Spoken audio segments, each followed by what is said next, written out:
Vaccination के लिए कोई एज ग्रुप ना हो, 18 साल से ऊपर के सभी लोगों को वैक्सीनेट किया जाए। जो भी वैक्सीन लगवाना चाहता है उसे वैक्सीन लगवाने देना चाहिए। ये मांग दिल्ली के मुख्यमंत्री अरविंद केजरीवाल भी कर चुके हैं। सुनिए उन्होंने क्या कहा था। अब हमारे देश के अंदर काफ़ी प्रोडक्शन वैक्सीन का बढ़ गया है और अब ये वैक्सीन खोल देनी चाहिए। जो बताते हैं 18 साल से कम वालों को नहीं लगानी, उनको छोड़ के अब हमें एक ऐसी, अभी हम ये लिस्ट जारी कर रहे हैं कि कौन एलिजिबल है, कि 60 साल से ऊपर वाले एलिजिबल हैं, 45 साल से ऊपर वाले वो एलिजिबल है जो कोमोर्बिडिटी है। उसकी बजाय हमें एक ऐसी लिस्ट बनानी चाहिए कि कौन एलिजिबल नहीं है, कि 18 साल से कम आयु वाले एलिजिबल नहीं है और ये एलिजिबल नहीं है जिनके अंदर ये मेडिकल कंडीशंस है। बाकी सबके लिए हमें खोल देनी चाहिए वैक्सीन, हमें अलाउ कर देना चाहिए, वॉक इन कर देना चाहिए, हर जगह केवल वॉक इन कर देना चाहिए। जैसे नॉर्मल वैक्सीन लगती है ऐसे ये भी वैक्सीन लगनी चालू हो जाएगी। लॉजिकल तो है, और वो भी ये देखते हुए कि अगर सीरम इंस्टीट्यूट के पास बताया जा रहा है 10 करोड़ से ज्यादा वैक्सीन हैं, अगर ऐसा क्लेम किया जा रहा है तो फिर क्यों नहीं वैक्सीनेशन तेज करने और सब तक पहुंचाने की जरूरत क्यों है।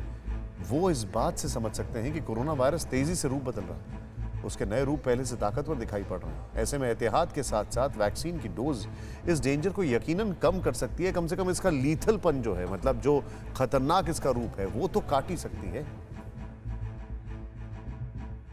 कोरोना वायरस दुनिया भर में अब तक 4000 से ज़्यादा बार म्यूटेट हो चुका है, यानी रूप बदल चुका है।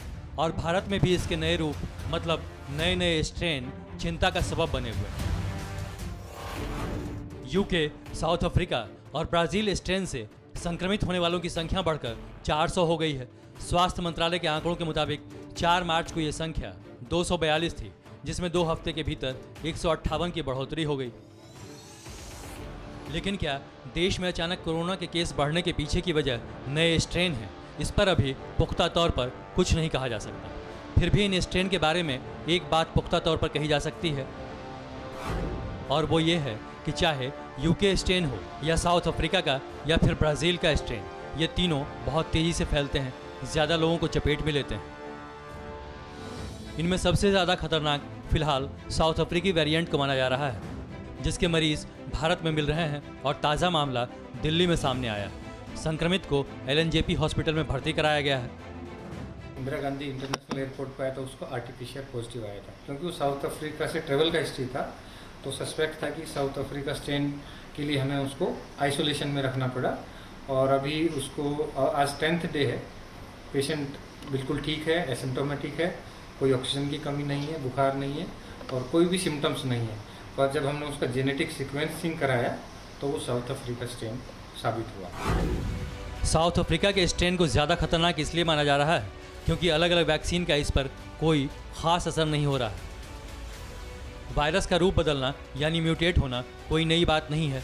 हर वायरस म्यूटेट होता है और कोरोना वायरस भी हो रहा है। हर स्ट्रेन खतरनाक नहीं होता, क्योंकि म्यूटेशन का मतलब होता है जब वायरस संक्रमण बढ़ाने के लिए अपनी कॉपी बनाकर अपनी संख्या बढ़ाता है। इस दौरान इनमें से कुछ के जीनोम में बदलाव हो जाता है और नए स्ट्रेन बन जाते हैं। बहुत से स्ट्रेन कमज़ोर होते हैं, लेकिन कुछ स्ट्रेन इतने ताकतवर हो जाते हैं कि कोशिकाओं को संक्रमित करने के लिए स्पाइक प्रोटीन में तेज़ी से बदलाव कर लेते हैं, जिसके चलते वैक्सीन कम असर करने लगती है।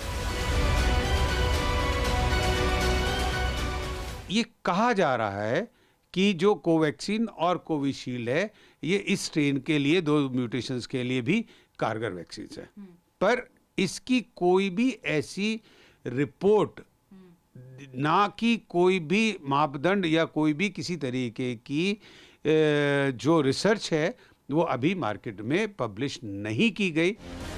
लेकिन इसका मतलब ये नहीं है कि वैक्सीन बेकार है। वैक्सीन लेने के बाद नए स्ट्रेन से भले ही पूरा बचाव ना हो सके, लेकिन कोरोना के खिलाफ एंटीबॉडी बनने से नए स्ट्रेन से लड़ने में शरीर को मदद मिलती है। वैक्सीन लगाने के बाद हमारे शरीर में कोरोना वायरस के खिलाफ एंटीबॉडी तैयार हो जाएंगी। उसके बाद कोरोना का नया वेरिएंट हमला करता है तो बिना एंटीबॉडी वाले शरीर की तुलना में पहले से शरीर में मौजूद एंटीबॉडी वायरस से लड़ाई में काफ़ी हद तक सक्षम होंगी। इसीलिए विशेषज्ञ बार बार कह रहे हैं कि कोरोना की जो वैक्सीन आम लोगों को उपलब्ध हो रही है उसे ज़रूर लगवाना चाहिए।